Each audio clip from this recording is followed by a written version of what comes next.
Welcome to আৰএইচ study. আজি আমি নৱমমান শ্ৰেণীৰ বহুপদ লেসন অৰ্থাৎ দ্বিতীয় অধ্যায়টো আমি আলোচনা কৰিম। অনুশীলনীত যোৱাৰ আগতে কিছুমান বস্তুৰ বিষয়ে আমি জানি লওঁ। প্ৰথমটো হ'ল বহুপদ কাক বোলে। লিখি ল'ব পৰা বহুপদ কাক বোলে, যিবোৰ বীজগণিত ৰাশিৰ চলকৰ সূচক এটা পূৰ্ণ সংখ্যা। আমি লিখি দি আছোঁ বহুপদ কাক বোলে বুলি শিকিলোঁ, যিবোৰ বীজগণিতীয় ৰাশিৰ চলকৰ সূচক এটা পূৰ্ণ সংখ্যা তেনেবোৰ বীজগণিতীয় ৰাশিক বহুপদ বোলে। পূৰ্ণ সংখ্যা মানে 0ৰ পৰা আৰম্ভ হয়। যেনে আমি দিব পাৰোঁ উদাহৰণ হিচাপে, যেনে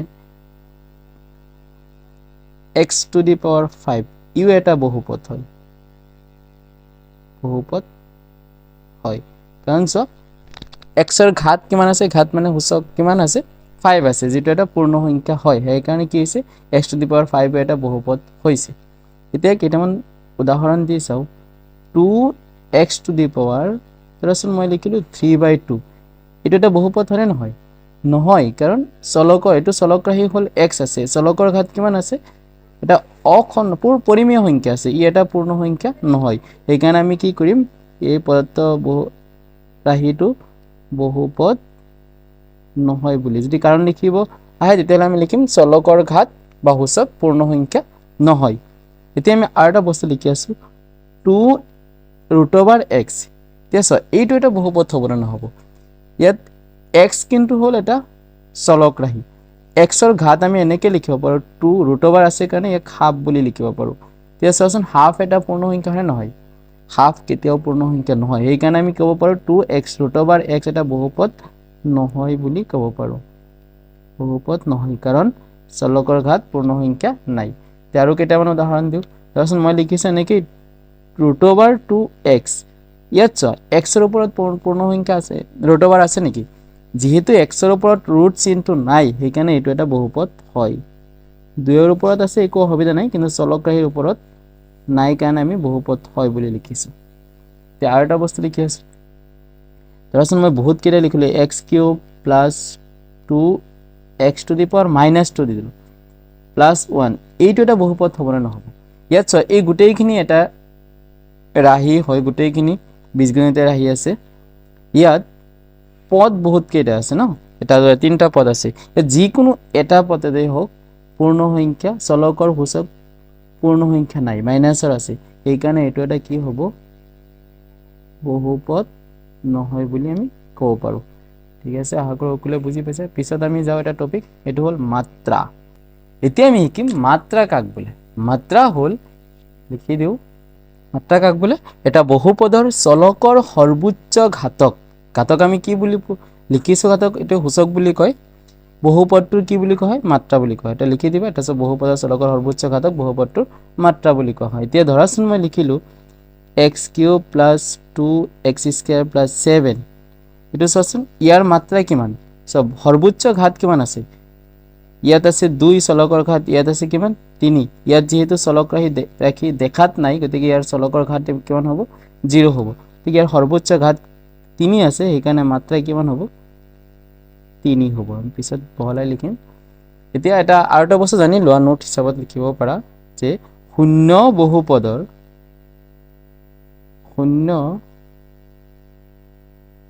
বহুপদৰ মাত্ৰা যিটো আছে, মাত্ৰা কিন্তু সংজ্ঞাবদ্ধ নহয়। তো মনত ৰাখিবা, MCQ আহিব পাৰে, শূন্য বহুপদৰ মাত্ৰা সংজ্ঞাবদ্ধ নহয়। এতিয়া আমি শিকিম এক পদ কাক বোলে। যি বহুপদত মাথো এটা পদ থাকে, যি বহুপদত মাথো এটা পদ থাকে তাক এক পদ বোলে। যেনে আমি বহুত উদাহৰণ দিব পাৰোঁ। 2x লিখিলোঁ, ইয়াত পদ এটা আছে, x লিখিলোঁ, ইয়াতো পদ এটাই আছে। মই আৰু লিখিলোঁ 5x³, ইয়াতো পদ এটা আছে, আদি আমি বহুত কেইটা লিখিব পাৰোঁ। এতিয়া আমি শিকিম দ্বিপদ কাক বোলে। দ্বিপদ, তো মনত ৰাখিবা, দ্বিপদ কাক বোলে, যি বহুপদত মাত্ৰ দুটা পদ থাকে তাকে দ্বিপদ বোলে। মনত ৰাখিবা এইটো। আমি কেইটামান উদাহৰণ জানি লওঁ। যেনে পদ কিন্তু দুটা থাকিব, যেনে লিখি দিয়া x + 1 লিখি দিয়া, x + 1, ইয়াত কেইটা পদ আছে, দুটা পদ আছে। আৰু লিখা y টু দি পাৱাৰ 30 + 1, ইয়াতো পদ দুটা আছে।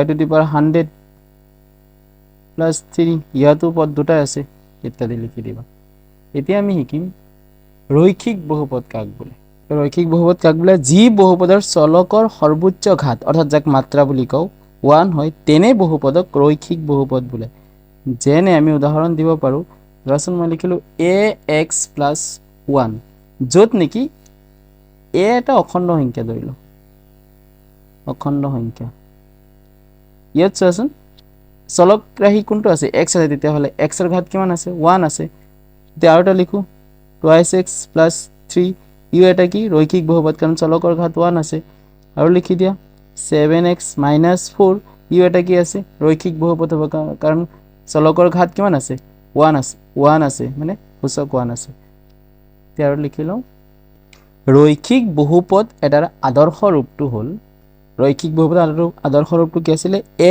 ax + b য'ত নেকি a আৰু b এই দুয়োটাকে আমি অখণ্ড সংখ্যা বুলি ক'ব পাৰো অখণ্ড সংখ্যা তো মনত ৰাখিবা ৰৈখিক বহুপদৰ আদৰ্শ ৰূপ ab অখণ্ড সংখ্যা আৰু a not equal 0 হ'ব লাগিব a কেতিয়াও 0 হ'ব নোৱাৰিব ইয়াক আমি ৰৈখিক বহুপদৰ আদৰ্শ ৰূপ বুলি কওঁ এতিয়া আমি শিকো দ্বিঘাত বহুপদ দ্বিঘাত বহুপদ কাক বোলে যি বহুপদৰ চলকৰ সৰ্বোচ্চ সূচক 2 হয় মানে মাত্ৰা কিমান হ'ব লাগিব 2 হ'ব লাগিব তেনে বহুপদক দ্বিঘাত বহুপদ বোলে আমি কেইটামান উদাহৰণ দিওঁ যেনে 7x² + 2x - 3 এইটো এটা দ্বিঘাত বহুপদ কাৰণ চলকৰ সৰ্বোচ্চ ইয়াত আছে 1 ইয়াত আছে 2 ইয়াত 0 হয় একো নাই মানে 0 আছে চলকৰ ঘাত চলকৰ যেটো আছে তো 0 হয় x আছে কিন্তু ইয়াৰ ঘাত কিমান আছে 0 হয় কাৰণ ঘাত 0 হলে ইয়াৰ মান 1 হৈ যায় আৰু ধৰা 3x² + 5x + 7 এইটো এটা কি হয় দ্বিঘাত বহুপদ হয় এতিয়া আমি এটা বস্তু শিকো দ্বিঘাত বহুপদৰ আদৰ্শ ৰূপটো কি দ্বিঘাত বহুপদৰ আদৰ্শ ৰূপটো কি আছিল ax² + bx + c = 0 ইয়াত কিন্তু মনত ৰাখিবা a b c তিনিটা অখণ্ড সংখ্যা হয় অখণ্ড সংখ্যা আৰু এটা শৰ্ত আছে যেটো ভেৰি ইম্পৰ্টেন্ট হ'ল a not equal 0 a কেতিয়াও 0 হ'ব নোৱাৰিব ঠিক এইটো মনত ৰাখিবা দ্বিঘাত বহুপদৰ আদৰ্শ ৰূপটো হ'ল ax² + bx + c = 0 আৰু এটা বস্তু জানি লও ত্ৰিঘাত বহুপদৰ আদৰ্শ ৰূপ এটো নোটছ হিচাপত লিখিব পাৰিবা ত্ৰিঘাত বহুপদৰ আদৰ্শ ৰূপ তে ত্ৰিঘাত কৈছে ন তে ax³ + bx² + cx + d = 0 মনত ৰাখিবা ঘাত কেটা কি হয় কমি আহি গৈ আছে ন ইয়াত a not equal 0 হ'ব লাগিব আৰু a b c আৰু d কি হ'ব লাগিব অখণ্ড সংখ্যা হয় এটা মনত ৰাখিবা ত্ৰিঘাত বহুপদ আদৰ্শ ৰূপটো হ'ল এইখিনি a not equal 0 এইখিনি লিখিবই লাগিব a not equal 0 এতিয়া আমি অংকত যাও প্ৰথম প্ৰশ্নটো হ'ল তলৰ প্ৰতিটো বহুপদৰ মাত্ৰা নিৰ্ণয় কৰা এতিয়া আমি মাত্ৰাৰ কথা মনত পেলাব লাগিব মাত্ৰা কাক বোলে সৰ্বোচ্চ ঘাতক ইয়াত চ মাত্ৰা কিমান হ'ব ৰিজন সহ লিখি দিয়া আছো যেহেতু প্ৰদত্ত মানে দিয়া বহুপদটোৰ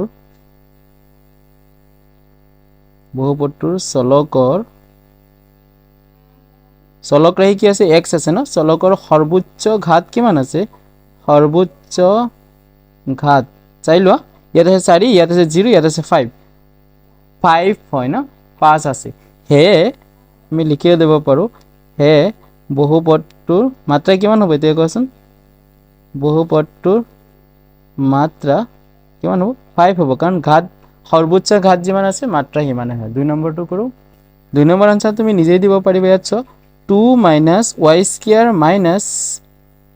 y³ + 2y⁸ মই ডাইৰেক্ট লিখি দি আছো তোমালোকে ৰিজন নিলিখিলা যদি প্ৰশ্নত ৰিজন লিখিব কয় লিখি দিবা প্ৰদত্ত বহুপদটোৰ চলকৰ সৰ্বোচ্চ ঘাত কিমান আছে ইয়াত কিমান আছে 8 আছে এটো নিচিনা লিখিবা সংখ্যাটো চেঞ্জ হ'ব পাৰে 8 আছে গতিকে বহুপদটোৰ মাত্ৰা কিমান হ'ব বহুপদটোৰ মাত্ৰা 8 হয় যিমান আছে সিমানে লিখি দিম 3 নম্বৰ প্ৰশ্ন এটা আছে এটো কৰি চাও তিনি নম্বৰ প্ৰশ্ন আছে, এটা সংখ্যা আছে ন, অংক আছে। ইয়াত চোৱা, যিহেতু চলকৰাশি নাই, যদি যিটোই চলকৰাশি নাথাকক কিয়, লাগিলে এক্স থাকিব, লাগিলে ৱাই থাকিব, যিটোই নাথাকক কিয়, তাৰ মাত্ৰা ঘাত হ'ব লাগিব 0। তেতিয়াহ'লে ঘাত কিমান হ'ব, মাত্ৰা কিমান হ'ব? যদি ঘাত 0 হয় তেতিয়াহ'লে বহুপদটোৰ মাত্ৰা কিমান হ'ব? 0 হ'ব। মনত ৰাখিবা, যিকোনো সংখ্যা যদি তুমি অকলশৰীয়াকৈ কোৱা, সেই সংখ্যাটো এটা বহুপদ হয়, কাৰণ তাতে যিটো চলকৰাশি থাকে সেই চলকৰাশিৰ ঘাত বা সূচক কিমান হয়? 0 হয়। মনত ৰাখিব লাগিব এইটো। প্ৰথম প্ৰশ্নটো হ'ল অনুশীলনী 2.1ৰ প্ৰথম প্ৰশ্ন, তলৰ কোনকেইটা ৰাশি এটা চলকযুক্ত বহুপদ আৰু কোনকেইটা নহয়, তোমাৰ উত্তৰৰ যুক্তি দিব কৈছে। তে এটা চলকযুক্ত কৈছে মানে এটা চলকৰাশি আছে ন, তেতিয়াহ'লে প্ৰথমটো লিখি দিয়া। প্ৰথমটো কি হ'ব? এটা চলকযুক্ত বহুপদ হ'ব নে নহ'ব? কেইটা আছে চলকৰাশি? ইয়াত এটাই আছে ন, এক্স আছে, তেতিয়াহ'লে এইটো এটা চলকযুক্ত বহুপদ হয়। পিছৰটো চোৱা, চলকৰাশি ৱাই আছে ন, তেতিয়াহ'লে ইও এটা কি হয়? এটা চলকযুক্ত বহুপদ হয়। ইয়াত চোৱা, আমি এতিয়া উদাহৰণত লিখিছোঁ, চলকৰ ওপৰত ৰুট অভাৰ চিন থাকিলে সি এটা বহুপদেই নহয়, গতিকে এইটো এটা কি হ'ব? এটা চলকযুক্ত বহুপদ হ'ব? নহয়, এইটো বহুপদেই নহয়। ঠিক আছে, লিখি দিবা। 4 নম্বৰ প্ৰশ্ন, y প্লাছ 2/y, ইয়াক আমি চোৱা কেনেকৈ লিখিব পাৰোঁ, যিহেতু y তলত আছে না, তলৰটোক আমি ওপৰত লিখি দিব পাৰোঁ, সেইকাৰণে এইটো এটা কি হয়? বহুপদ নহয়। ইয়াত চোৱা কেইটা আছে, এইটো এটা বহুপদ হয়, কাৰণ চলকৰ ঘাত কি আছে? পূৰ্ণ সংখ্যা আছে। কিন্তু ইয়াত চোৱা, এক জাতৰ এক্স এটা আছে, ৱাই এটা আছে, জেড এটা আছে, এইটো এটা চলকযুক্ত হয় নে তিনিটা চলকযুক্ত হয়? যেতিয়া 3 জাতৰ আছে, গতিকে 3টা চলকযুক্ত বহুপদ হয়, এইখিনি আমি লিখি দিব পাৰোঁ। পিছৰটো চাওঁ, 2 নম্বৰ প্ৰশ্নটো কি আছে, তলৰ প্ৰতিটোৰে এক্স স্কোৱাৰৰ সহগ লিখা। এতিয়া আমি এটা বুজাই দিওঁ, আমি 1 নম্বৰৰ প্ৰশ্নকেইটা এনেকৈ লিখিব পাৰোঁ, এটা চলকযুক্ত বহুপদ কেইটা হ'ল? প্ৰথমটো, দ্বিতীয়টো, 2 নম্বৰটো, আৰু 3 আৰু 4 কি আছে? বহুপদেই নহয়। 5 নম্বৰটো 3টা চলকযুক্ত বহুপদ। আমি 2 নম্বৰত যাওঁ।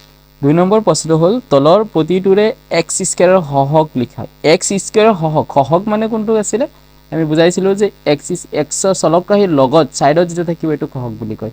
ইয়াত আমি এক্স স্কোৱাৰৰ সহগ ইয়াৰ লগত কিমান আছে? প্লাছৰ ৰাইট ছাইডত আৰু চলকৰাশিৰ লেফ্ট ছাইডত এক্স স্কোৱাৰৰ একো নাই মানে 1। ইয়াৰ সহগ কিমান হ'ব? 1 হ'ব। এইটো চোৱাচোন, মাইনাছ থাকিলে মাইনাছ চিনটো দিব লাগে। এক্স স্কোৱাৰৰ লগত কিমান আছে? -1 হ'ল।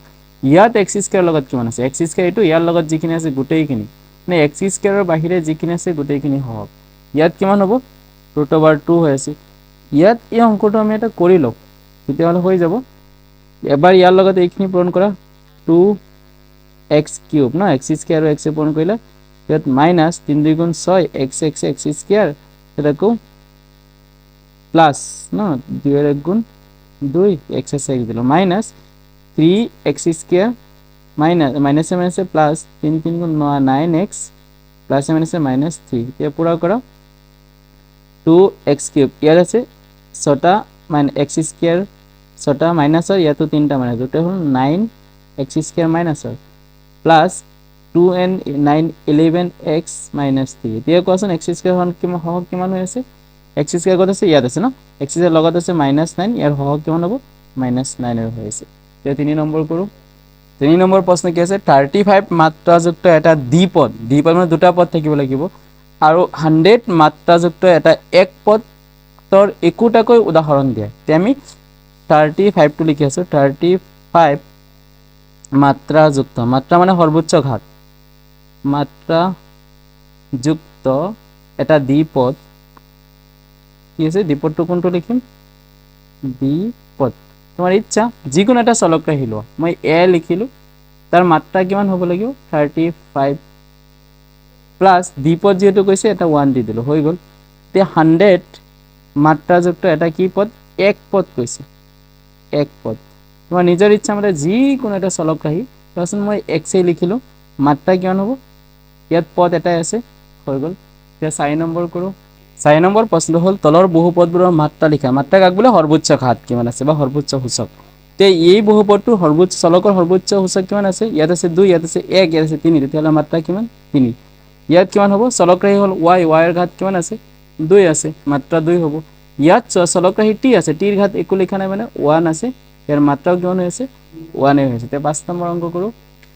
5 নম্বৰ প্ৰশ্ন হ'ল, তলৰ ৰৈখিক দ্বিঘাত আৰু ত্ৰিঘাত বহুপদৰ শ্ৰেণী বিভাজন কৰা ৰৈখিক মানে হ'ল চলকৰ সৰ্বোচ্চ ঘাত 1 থাকিব লাগিব দ্বিঘাত মানে 2 আৰু ত্ৰিঘাত মানে 3 তে প্ৰথমটো কোৱাচোন চলকৰ সৰ্বোচ্চ ঘাত দ্বিঘাত 2 আছে গতিকে ই দ্বিঘাত বহুপদ হ'ব 2 নম্বৰটো ত্ৰিঘাত হ'ব কাৰণ চলকৰ সৰ্বোচ্চ ঘাত মানে মাত্ৰা 3 আছে তে ত্ৰিঘাত হ'ব 3 নম্বৰটো প্ৰশ্ন চলকৰ সৰ্বোচ্চ ঘাত 2 আছে তো 2 আছে সেইকাৰণে ইয়াত দ্বিঘাত বহুপদ 4 নম্বৰ চলকৰ সৰ্বোচ্চ ঘাত 1 আছে গতিকে ইয়াক 1 থাকিলে ৰৈখিক বহুপদ বুলি কয় না ৰৈখিক বহুপদ ইয়াতো কিমান আছে 1 আছে ই ৰৈখিক বহুপদ ইয়াত সৰ্বোচ্চ ঘাত 2 আছে গতিকে দ্বিঘাত পদৰ সংখ্যা নাচাবা ঘাতটোহে চাবা বহুচক ইয়াত সৰ্বোচ্চ ঘাত কিমান আছে 3 আছে ইয়াক আমি কি বুলি কম ত্ৰিঘাত বহুপদ আগৰ সকলোৱে বুজি পাইছা কি ৱাচ মাই চেনেল নেকে চাই থাকিবা আৰু আমি ভিডিঅ' বিলাক দি থাকিম হ্যাপি ইন্ডিপেন্ডেন্স ডে